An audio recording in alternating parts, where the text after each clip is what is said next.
Começa agora o podcast Contra a Regra. Olá, estamos de volta para mais uma semana de podcast Contra a Regra. Eu sou Gustavo Chagas e estou acompanhado de Alessandro de Lorenzo e Felipe Strasser em mais um programa falando do que acontece do lado de lá da fronteira, geopolítica, informações, curiosidades, a cultura de diversos países do mundo, aqui no Contra a Regra. Alessandro, tudo bem contigo? Tudo bem, Gustavo. Um abraço para você, um abraço ao Felipe e um abraço a todos que nos acompanham.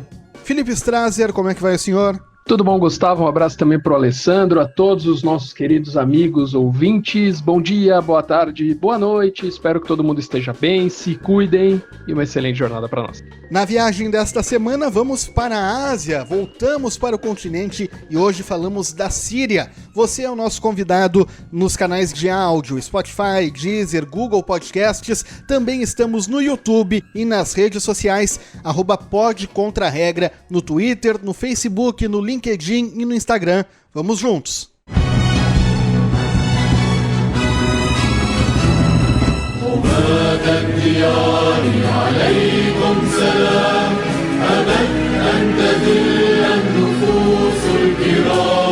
Nessa terceira temporada do Contra a Regra, vários países da Ásia já foram assunto. E nós vamos seguir no continente agora para falar sobre a Síria, um país que enfrenta uma intensa guerra civil há quase uma década e que hoje é assunto do programa. Para isso nós convidamos o professor de Segurança Internacional e de Geopolítica da Universidade Federal do Rio de Janeiro, Fernando Brancoli. Muito obrigado pela presença, professor.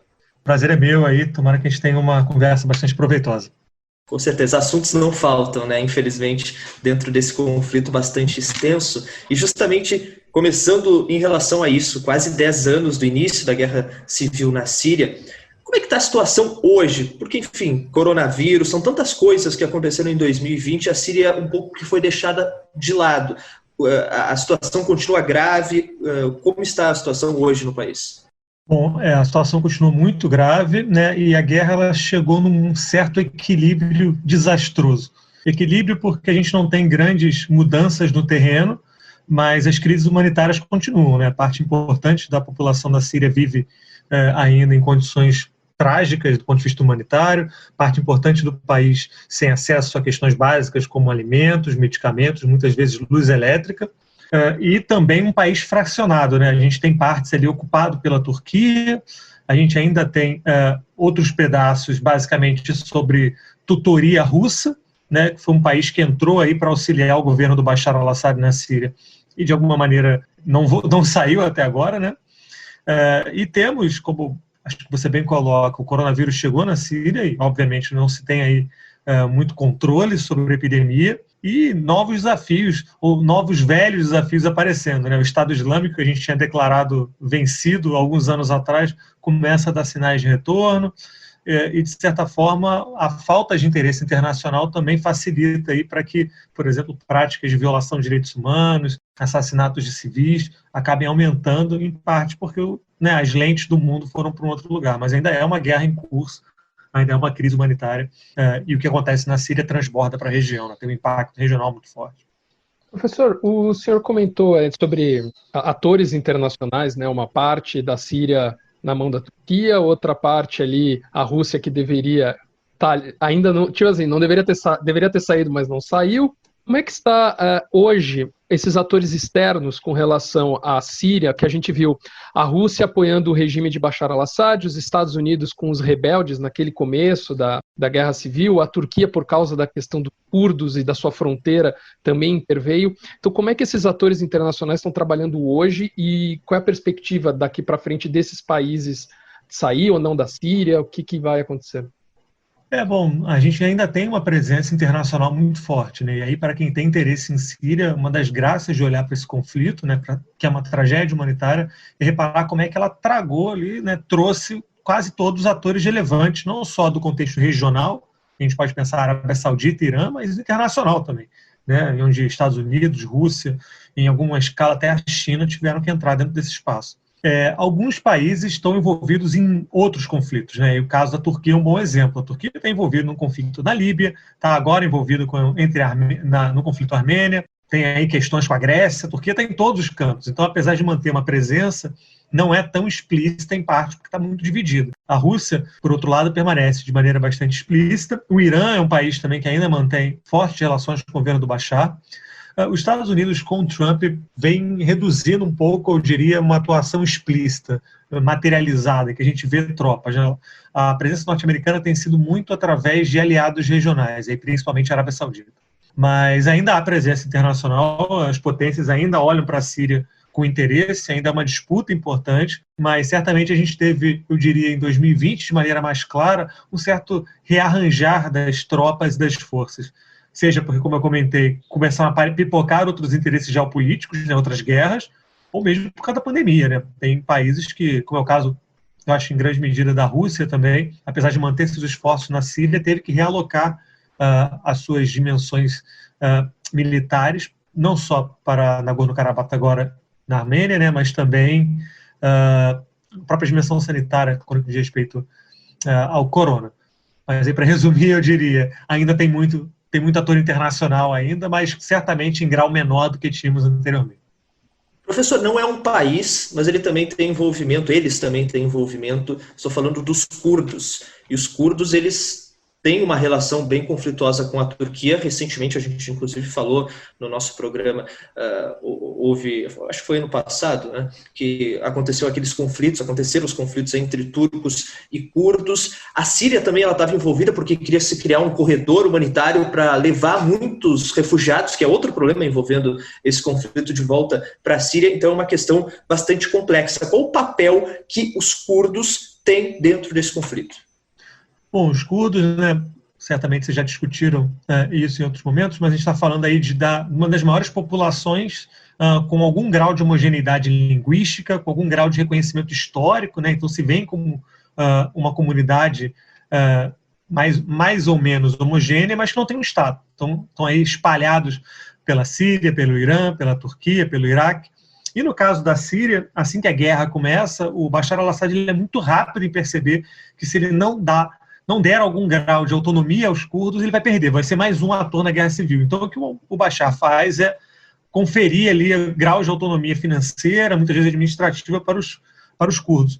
E esse grau de organização dos curdos, né, eles estão ali principalmente na parte norte, na parte sudoeste da Síria, eles acabam se transformando em atores importantes para enfrentar o Estado Islâmico, né, em medida mais clara. Eles enfrentam outros atores rebeldes também, mas quando o Estado Islâmico começa a ocupar aquela região, quem consegue responder de maneira mais rápida, do ponto de vista tático, inclusive, são os curdos, porque já tinham algum grau de autonomia. Então, eles se transformam, de certa forma, nos atores essenciais para, por exemplo, salvar a população civil do jugo dos jihadistas, né? Aí tem a questão dos Yazidis, né, essa minoria que ocupa aquela região, que foi massacrada pelo Estado Islâmico, só não foi dizimada porque os curdos chegaram e protegeram de alguma maneira aquela questão.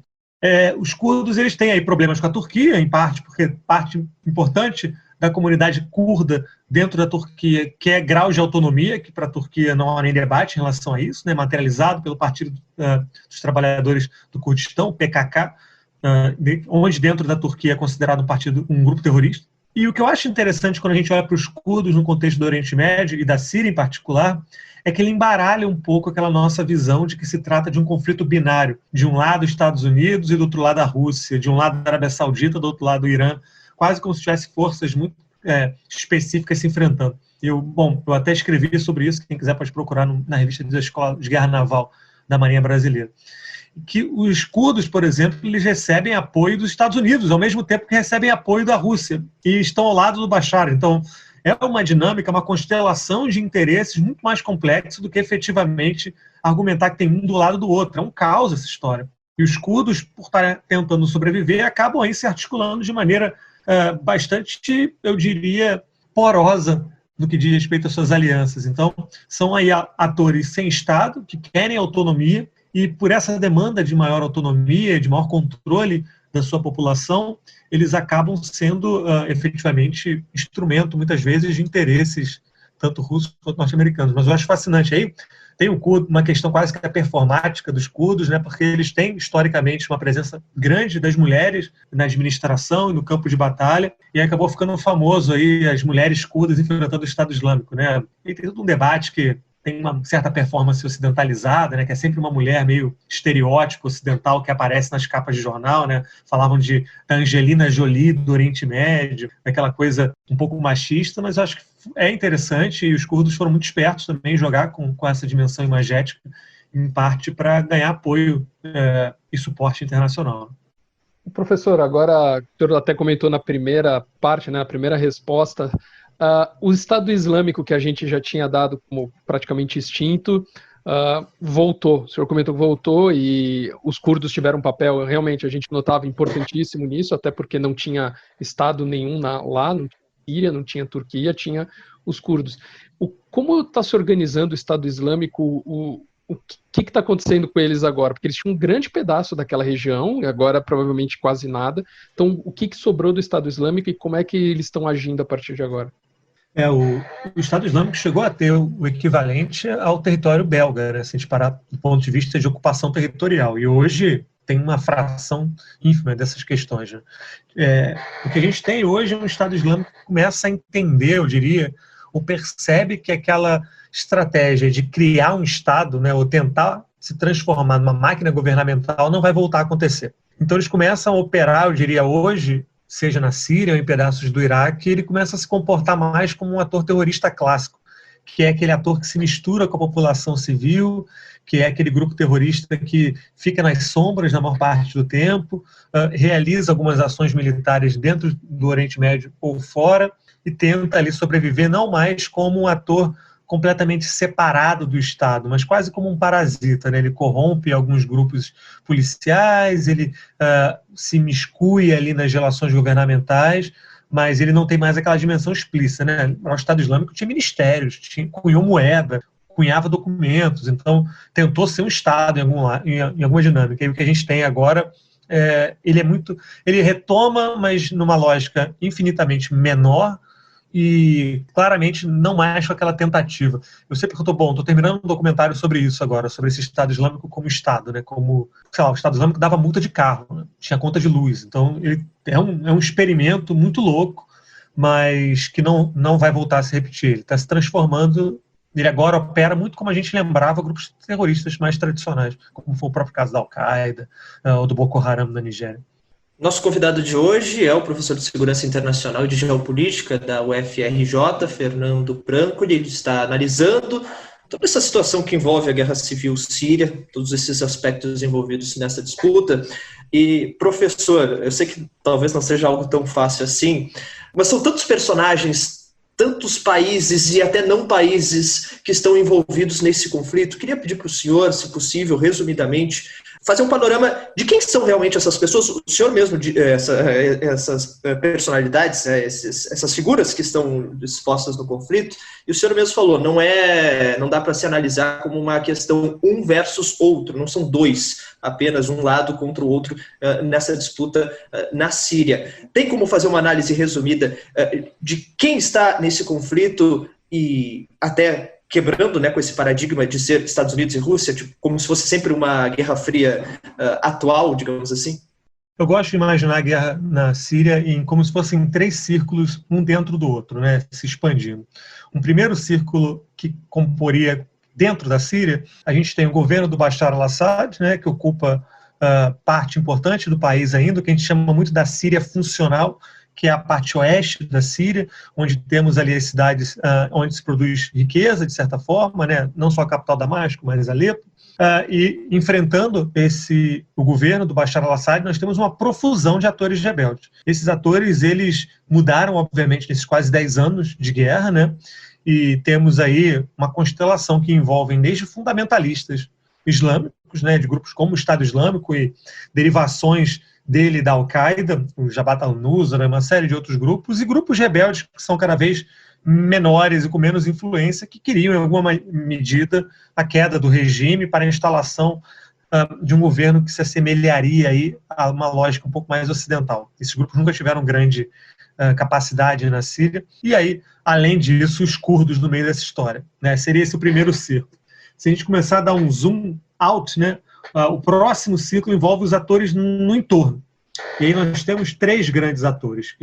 O Irã, que rapidamente entra no conflito para apoiar o Bashar al-Assad, e inclusive financia um outro grupo para entrar junto, que é o Hezbollah, né, que é o Partido de Deus, que é um grupo armado libanês, criado e aí na década de 80. O Hezbollah, que é um grupo aliado do Irã, entra na Síria para apoiar o Bashar. Temos ainda a Turquia, como a gente comentou, tinha interesses explícitos na região por causa dos curdos, com receio de que uma guerra civil na Síria podia transbordar refugiados em insegurança para o seu território. E aí a Turquia entra contra o governo do Bashar e financiando rebeldes contra, né, Bashar al-Assad, inclusive de maneira muito explícita, em alguns momentos auxiliando o Estado Islâmico, né? A Turquia não auxilia de maneira direta, mas há dezenas e centenas de provas de que ela vira o olho quando, por exemplo, começam a entrar muitos membros do Estado Islâmico pela sua fronteira. Então aí tem um certo auxílio.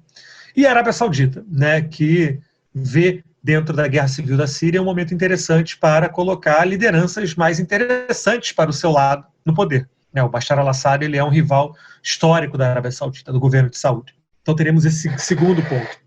E aí, se a gente for dar mais um zoom out, né, um grande aspecto, teríamos Estados Unidos e Rússia como atores com influência grande dentro desse espaço. A União Europeia um pouco reduzida, mas muitas vezes numa tentativa de mediação entre os atores. Estados Unidos financiando curdos e rebeldes, e a Rússia entrando não só com financiamento, mas mandando tropa, mandando aeronaves, mandando bateria antiaérea para auxiliar o governo do Bashar al-Assad. E o interessante a gente olhar esses círculos, né, é que não são 2 lados de disputa. Gosto de imaginar que são umas coisas correndo, são esses grupos se articulando e cada um se colocando dependendo do momento em um lado ou outro. Então, grupos que enfrentam ou rivais, depois muda. Chegou-se ao ponto, por exemplo, de que grupos rebeldes financiados pelo Pentágono enfrentavam grupos rebeldes financiados pela CIA, dentro da Síria. Então você imagina, né, grupos financiados pelos Estados Unidos se enfrentando. É um caos, no final das contas, até porque a guerra nunca é algo muito racional. Então, eu diria que esses são os principais atores que ainda envolvem. E agora, entrando de maneira muito sorrateira, nós temos a China chegando com força para um argumento de reconstrução da Síria. Eu acho que aí é um debate que não se faz tanto até agora, mas que vai ser interessante, né? Em épocas de coronavírus, em época de reestruturação hegemônica, se teremos uma China cada vez mais potência, né, organizando o sistema internacional, há indícios cada vez mais claros de que teríamos sim uma Síria reconstruída em alguma lógica pela China, né? Eu visitei a Síria em 2018 e visitando Alepo eu via muito chinês já, né, inclusive com material de reconstrução. Então acho que vai ser interessante reparar como é que vai ser assim, a presença chinesa num processo de reconstrução de uma guerra civil. Imagino que a guerra vai acabar em um momento, porque é uma novidade, né? A gente não tem ainda indícios dentro do sistema internacional de uma guerra civil que se encerra e quem reconstrói não é a União Europeia, não são países ocidentais, é a China. E que mundo é esse que vai ter essas questões? Acho que a Síria, de certa forma, vai estar ainda no nosso radar, porque ela vai inaugurar, de certa forma, novas questões ligadas ao sistema internacional. Tomara que a gente possa conversar novamente com o senhor para falar sobre a reconstrução da Síria, um novo papel, quem sabe, e o fim, né, de uma situação tão triste e com tantos desdobramentos como a gente tratou hoje. Então eu agradeço muito, professor de Segurança Internacional e de Geopolítica da UFRJ, Fernando Brancoli, muito obrigado pela disponibilidade e até o próximo contato. Legal, obrigado Felipe, obrigado Alessandro, estou à disposição aí, sempre bom jovens debatendo sobre questões internacionais. Tenho certeza que a gente vai voltar a trocar essa ideia. Obrigado, um abraço para todos. E a nossa entrevista não fica por aí. O Alessandro de Lorenzo traz mais destaques que estão no YouTube, Alessandro. Pois é, Gustavo, a gente sempre deixa um extra para o YouTube. E aí eu já aproveito para te convidar, se você não é inscrito ainda, se inscreva no nosso canal, acompanhe as nossas entrevistas em vídeo e sempre com algo a mais, algo que vai além do que a gente aborda aqui no podcast. E dessa vez a gente falou com o professor Fernando Brancoli sobre a situação dos refugiados sírios, que é uma questão já que vem de anos, com essa guerra civil síria e agora pela pandemia de coronavírus. Então a gente bateu um papo para saber como está a vida tão difícil e ainda mais difícil nesse ano complicado de 2020 dos refugiados. Acompanhe lá. Lista da semana. Depois de uma vitória importante na lista da semana, ganhando os principais colégios eleitorais lá nos Estados Unidos, eu entro em campo para mais uma disputa da lista da semana com o Alessandro de Lorenzo. O Felipe Strasser anuncia o tema desta semana. É isso aí, Gustavo, Alessandro, amigos. Bom, o Gustavo falou, né, da vitória dele no colégio eleitoral dos Estados Unidos. E antes, né, ainda neste ano, o Gustavo teve ganhos interessantes num continente, o continente asiático, né? Ele até comemorou, falou, não, porque agora é bom, porque eu estou na Ásia, e na Ásia o Gustavo estava se dando bem. E, bom, nesta semana estamos falando de Ásia. E nada mais justo, obviamente, do senhor se animar com o tema Ásia, com o tema Síria, mas não é somente Síria. A região onde está a Síria é muito antiga. É uma das primeiras regiões do planeta a receber cidades, a ter sociedades organizadas, isso há milhares de anos. E junto com as sociedades vem uma característica muito importante do ser humano, que é a religião, a crença em algo maior, em algo superior. Por isso, a lista dessa semana, em homenagem também a toda aquela região, né, toda a região que tem sua religião, vamos falar de religião na Síria. E para atualizar o placar, nós temos Alessandro de Lorenzo com 18 vitórias, temos 6 empates e 12 vitórias de Gustavo Chagas. Gustavo Chagas, religião na Síria, número de 1 a 5. Eu gosto de começar com o número 1. A primeira grande divindade cultuada no que hoje é a Síria é o deus do tempo, do raio, das tempestades, dos furacões e da chuva. Um deus ligado ao clima. Seus primeiros registros são de 2500 a.C., em que muitas vezes o seu nome era chamado de Baal, ou o Senhor. Em sua iconografia, ele estava sempre carregando raios nas mãos. Qual era o nome deste deus, o primeiro grande deus da Síria? Letra A, Utu. Letra B, Gilgamesh. Letra C, Marduk. Letra D, Astarte. Ou letra E, Ada. Eu posso errar, mas o Gilgamesh me remeteu a algumas aulas de história na minha tenra adolescência. Eu não me lembro, mas esse nome me despertou alguma lembrança. Gustavo vai de B, Gilgamesh. Alessandro, Utu, Marduk, Astarte ou Ada? Eu vou de Ada. Alessandro vai firme em Ada. Gilgamesh foi um rei sumério, Gustavo Chagas. Na epopeia de Gilgamesh, uma das primeiras histórias a ser contada na humanidade, que chegou a nós. Obviamente, houve várias outras histórias, mas uma das mais completas que chegou a nós nos dias de hoje foi a epopeia de Gilgamesh, de quase 6.000 anos, mas não era Gilgamesh. E é muito curioso, porque a gente percebe, eu fazendo essa lista, eu percebi muitas semelhanças com as mitologias, lendas e religiões, né, ocidentais, né, que chegaram depois para nós. É curioso como ele era chamado de Senhor, o principal deus era chamado de Senhor. Curioso que os cristãos também chamam o seu deus de Senhor. E na iconografia, esse deus, o mais importante na época, carregava raios. E isso nos faz remeter, obviamente, a Zeus, o principal deus da mitologia grega, e também nos remete ao principal participante da lista da semana, que é Alessandro de Lorenzo, que acertou. Ada era o principal deus daquela época. 1-0. A cultura ocidental, ela bebe da cultura oriental. Alessandro de Lorenzo, 1-0, 2, 3, 4 ou 5? 3.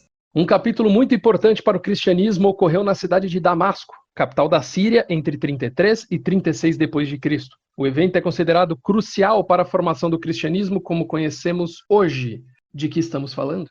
A. A morte do apóstolo Pedro. B. A conversão de Saulo.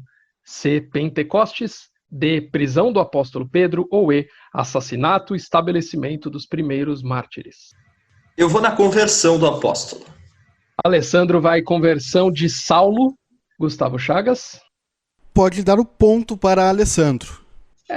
Essa era talvez a pergunta mais tranquila de toda a lista. A conversão de Saulo, que depois mudou o nome para Paulo, é sim um evento crucial para o cristianismo, porque diz a história que Pedro queria manter a igreja muito concentrada ali na região de Jerusalém, Belém, na Galileia, e aceitando poucas pessoas ao estilo do judaísmo. E Paulo, depois da sua conversão, era um soldado romano, depois de sua conversão, ele conseguiu convencer que era importante receber tantos quantos quisessem fazer parte da igreja cristã, e por causa de Paulo, muitos consideram Paulo hoje como fundador, na verdade, da igreja como se conhece hoje. 1 bilhão e tantas milhões de pessoas por causa de Paulo.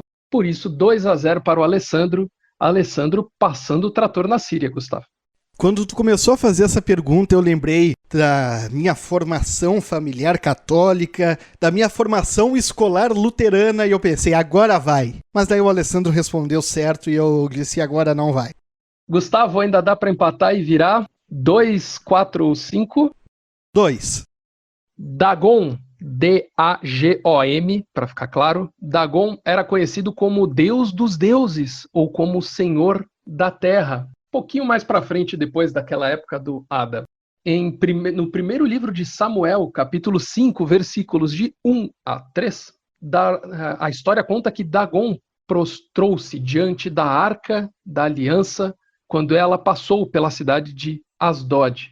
E ele era o principal deus do panteão da primeira cidade síria. Dessa primeira cidade, né, que nós falamos, a Síria é uma dos locais mais tempo habitados na história. Então, qual é essa primeira cidade síria que tinha com Dagon o seu principal deus? Letra A, Ebla. Letra B, Yamhad. Letra C, Burman. Letra D, Emar. Ou letra E, Mari. Letra C. Gustavo vai de Burman a Alessandro de Lorenzo, Ebla, Yamhad, Emar ou Mari. Difícil. Eu acho que Mari é uma cidade na Síria. Então eu vou em Mari. Alessandro vai... Ou era uma cidade na Síria, porque eu não tenho certeza se ainda existe. Todas as cidades que estão aí são cidades sírias. Todas. Ok, obrigado. Desconstruiu meu argumento. Todas as cidades estavam na Síria, né? Na Síria. E, bom, Mari, Alessandro, ela é ocupada, infelizmente, pelo Estado Islâmico. Ela não existe mais como cidade, né? São escavações da antiga cidade de Mari, mas o local hoje é ocupado pelo Estado Islâmico, como nós conversamos com o professor anteriormente. Emar, Burman também, Gustavo, eram cidades antigas, mas não foi a mais antiga.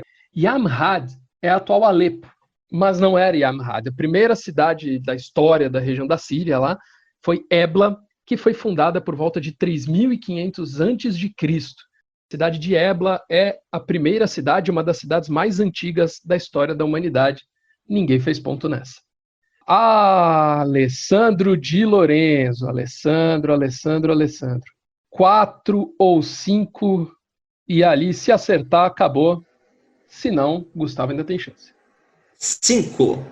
Olha só, ele segue. Ele tem um feeling, Gustavo. Eu acho que ele invade meu computador às vezes. A perseguição aos pagãos realizada pelo Império Romano a partir do imperador Constantino fechou diversos templos antigos de cultos centenários. Algumas das versões mais preservadas até a chegada do Estado Islâmico estavam na antiga cidade de Palmira. Além dos templos a Baal, outra divindade era muito cultuada na cidade. Equivalente a Atena e a Minerva, essa deusa pré-islâmica era uma das 3 deusas supremas de Meca e é citada no Alcorão como uma das filhas de Alá. A estátua de seu consorte sobrevive até hoje, apesar do Estado Islâmico. Que deusa era essa? Letra A, Ishtar. Letra B, Naila. Letra C, Alilat. Letra D, Uza. Ou letra E, Bes. Alilat. Alessandro vai de Alilat. Gustavo Chagas. Se eu não me engano, o Alá tinha Uza, Alilat e tinha mais uma.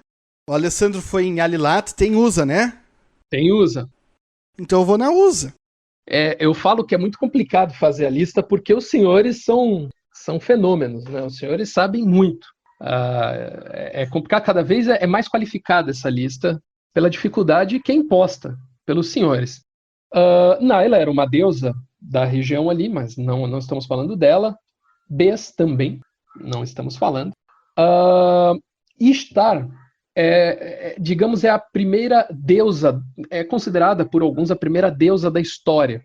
A primeira deusa da humanidade, a primeira mulher a ser considerada como uma deusa, a deusa mãe, a deusa que gerou tudo. E curiosidade sobre ela é que um dos seus símbolos era a vaca. Porque a vaca, né, dá vida, a vaca alimenta, né, os seus filhos, e o seu local sagrado era um estábulo. E muito curiosamente, alguns milênios depois, o principal nome de uma religião ocidental nasceu justamente num estábulo. Mas não estamos falando de Ishtar também. Estamos falando deste fenômeno chamado Alessandro de Lorenzo Alilat, a filha de Alá, a principal deusa uma das principais deusas de Palmira, 3-0, não perde mais. Quando coloca o Império Romano no meio, fica difícil, né? Mas foi chute ou foi planejado? Eu quero saber isso. Conheço a história da invasão a Palmira, enfim, de tudo isso, o ataque aos símbolos religiosos locais, mas eu estava justamente entre essas duas, Alilat e USA. Mas não tem como parar o imparável Alessandro de Lorenzo. É um fenômeno impressionante. Gustavo Chagas está 3-0 para o Alessandro, dá para não perder de 0, Gustavo. Vamos com a pergunta 4, e se eu não me engano, o número 4 é o número que mais fica para o final. Tem essa estatística também, hein? Eu não tenho oficialmente, mas geralmente quando eu estou editando para fazer o programa para o YouTube, o número 4 sempre fica para o fim, assim. É muita curiosidade. Os senhores têm alguma coisa com o número 4? Eu vou levantar essa estatística. Bom, Gustavo, número 4, não falamos dessa religião, falamos agora, brevemente, mas agora sim. A Grande Mesquita de Damasco é um dos maiores e mais antigos templos islâmicos do mundo.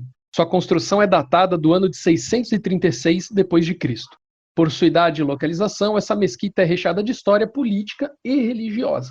Qual dos fatos ou itens ou coisas a seguir não está ou não faz parte ou não tem nada a ver com a mesquita dos Omíadas? Ela também é chamada de mesquita dos Omíadas, a Grande Mesquita de Damasco. O que não tem a ver com essa mesquita?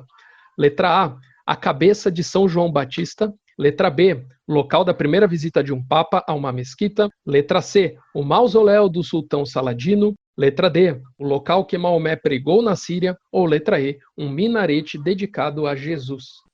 A primeira alternativa foi surpreendente, a cabeça de São João Batista. Naquela coisa da lógica ou da antilógica, eu acho que essa aí é o pega-ratão da pergunta e deve ter a cabeça de São João Batista por lá. Se tem João Batista, deve ter Jesus também. E deve ter um papa, né? As relações ecumênicas entre islâmicos e cristãos. Sobrou o mausoléu e... o local que Maomé pregou na Síria. E o local, olha aí, Maomé seria a mais lógica, porque é uma mesquita. Eu vou na antilógica porque tudo converge para esse sentido. O Maomé não pregou na mesquita de Damasco. Gustavo Chagas vai de D. Maomé não pregou na mesquita da Síria, né? Então não é o local, segundo Gustavo, que Maomé pregou na Síria. Alessandro de Lorenzo, a cabeça de São João Batista, o local da primeira visita de um papa a uma mesquita, o mausoléu do sultão Saladino ou o minarete dedicado a Jesus. Estou bastante em dúvida. Eu acho que todas as que sobraram são muito possíveis. Até porque aquela é uma região considerada santa para as 3 religiões, né? A Síria? E a Síria é muito nova como país. E muito instável como país. Então, isso sim. Então, na verdade, ali é um apanhado de etnias, de religiões, de povos. Tudo é possível naquela região. Então eu vou... Qual que é a D? Letra D de dado? A que o Gustavo escolheu, o local em que Maomé pregou na Síria. Então qual que é a C? Mausoléu do sultão Saladino. Não, essa eu acho que é. Então é a E. O minarete dedicado a Jesus. Ganhou ainda. Não, mas eu tava esperando, eu tava querendo essa do minarete, mas eu esqueci a palavra. É essa que eu vou. Um minarete dedicado a Jesus. Vamos lá, a grande mesquita de Damasco foi construída em cima de uma igreja dedicada a São João Batista, justamente porque diz a lenda que a cabeça de São João Batista está lá, né? Estava naquela igreja e continua estando até hoje. São João Batista é um dos profetas também da religião islâmica. Ele permanece, né? A cabeça dele permanece na grande mesquita de Damasco, então a letra A não é. Eu acho que se eu tivesse citado antes essa informação, mas que não muda nada para a resposta, eu acho que o Alessandro se animaria mais. Antes da igreja de São João Batista era um templo de Júpiter, né? Construíram a igreja em cima do templo de Júpiter e a grande mesquita foi construída em cima da igreja. Dado o que o Gustavo falou, realmente foi o local da primeira visita de um papa a uma mesquita. João Paulo II visitou a Síria e visitou a grande mesquita de Damasco. O sultão Saladino, aquele que reconquistou que reconquistou Jerusalém dos cristãos no século XII, nas cruzadas, sim, o mausoléu dele está na grande mesquita de Damasco. Ficamos entre o minarete e o local que Maomé pregou na Síria. Jesus é um dos profetas do islamismo, é o Isa, e por causa de ser um profeta, ele sim tem um minarete. Maomé não pregou na Síria, apesar de sua família ter sido recebida no local da grande mesquita depois de fugir da Arábia Saudita, mas o profeta não. O profeta ficou na Arábia Saudita. 3-1. Ponto para o Gustavo. O gol de honra, com uma elaboração intelectual muito grande. O Alessandro, que me critica por chutar, nessa ele chutou bastante, mas a elaboração veio na minha resposta. Eu fico contente, a derrota não foi ruim, a gente tá focado na temporada como um todo, um tropeço natural dentro das circunstâncias. Parabéns, Alessandro, parabéns. Eu, por outro lado, eu vejo como uma vitória avassaladora, mas cada um interpreta do seu jeito. Não, pera aí, não teve um 4-0 recentemente? Porque houve um 4-0 e foi avassalador, não quer dizer que o 3-1 também não possa ser. Não, 3-1 não é goleada, o 4-0 é goleada. Muitas vezes até 1-0 pode ser avassalador. Não. Eu estou rindo aqui porque eu acabei de ver as mensagens, a gente troca mensagem no grupo do WhatsApp e eu não tinha visto, até porque tenho que ler, né, o texto ali, né, o roteiro para a lista, e é muito engraçado. O Gustavo coloca até impressionante. Todas as cidades são sírias, mas, ponto para o Alessandro. Eu já senti o resultado, lá veio o hat-trick. E aí vem dizer que não é, entendeu? Olha... Ele, durante toda a elaboração e o andamento da lista, comprovou que foi uma vitória avassaladora. Eu acredito que todas as vitórias que os senhores têm são avassaladoras, porque é uma coisa... demoro, às vezes, horas para escrever essa lista, e pensando, não, vou fazer desse jeito, vou fazer daquele jeito, e os senhores derrubam as muralhas de Jericó, são impressionantes. Vamos atualizar o placar, 19 para o Alessandro, 6 empates, 12 vitórias para o Gustavo. Com isso me despeço, senhores, dessa lista. Obrigado mesmo por me ajudar aqui, por responder, os senhores são fenomenais. Olha aí, começou a sessão dos abraços, mas o nosso abraço principal é a você que nos acompanha, amigo ouvinte, amigo telespectador. Agora estamos também no YouTube, e o Contra-Regra, que já servia para as aulas de História e Geografia, também serve para a sua catequese. Você que planeja investir aí, pense bem no Contra-Regra. Felipe Strasser, muito obrigado, até a semana que vem. Um abraço, Gustavo. Pode servir para sua catequese, para suas aulas de religião, filosofia ocidental e oriental. Estamos aí para servi-los. Um abraço também para o Alessandro. Um abraço, Gustavo, Alessandro, a todos os nossos ouvintes. Continuem se cuidando, essa pandemia ainda não acabou. Vai vir vacina. Espero que todo mundo esteja bem. Um beijo no coração de todos. Valeu, Felipe Strasser, o homem da lista, e Alessandro de Lorenzo, o homem que ganha a lista. Até a semana que vem. Até a semana que vem, um abraço a todos. Eu acho que o Felipe e a entrevista do professor, claro, o programa em geral mostra como a Síria é importante, né? Religiosamente, culturalmente, historicamente, e aí dá uma tristeza ainda maior saber da situação. Tudo que o professor nos falou sobre a guerra civil, sobre o andamento, são 10 anos de um conflito tristíssimo e que, infelizmente, não tem, pelo menos, uma esperança. A gente olha para ele e não vê esperança de que termine tão cedo. Então, que coisa triste, mas que esse programa sirva também para mostrar, trazer conhecimento sobre aquela região, que é enfim, são milhares de anos, antes mesmo dos estados independentes. É uma região riquíssima em todos os aspectos e é uma região que precisa ser valorizada, então tomara que os sírios consigam passar logo por isso e retomar aí a grandeza que sempre tiveram. Um abraço a todos e obrigado pela companhia. E só para complementar até o que o Alessandro falou, né, 10 anos, e assim como as guerras no Iraque, as guerras do Golfo, destruíram boa parte do patrimônio histórico da região, a região da Babilônia, da Mesopotâmia, o patrimônio histórico na Síria também corre perigo e não volta mais, né? Eu, trabalhando, né, para essa lista, fazendo a produção, vi muita coisa destruída pelo Estado Islâmico que o governo sírio e entidades internacionais estão tentando reconstruir, e até que a própria Guerra Civil, Damasco, uma das cidades mais importantes da história, assim, uma das mais antigas, dizem até que é a capital há mais tempo habitada na história. E muito da história de Damasco, da história da Síria, da história da humanidade se perdeu. Então, que nem o Alessandro falou, essa é uma região importantíssima para a humanidade, como todas, né, vamos dizer assim, mas é importantíssima para a construção da civilização, do ser humano como civilização, como homem civilizado em cidades, urbano. Então, a cada dia que essa guerra dura, além das mortes, além de toda a tristeza, morre um pedaço da história da humanidade, e isso não volta também, nunca mais. Então, é muito tenso o que acontece na região, por isso, assim, a gente brinca e tudo, porque é bom lembrar disso, é bom lembrar que o mundo tem essas histórias maravilhosas, que tudo está conectado, né? Então, é demais isso.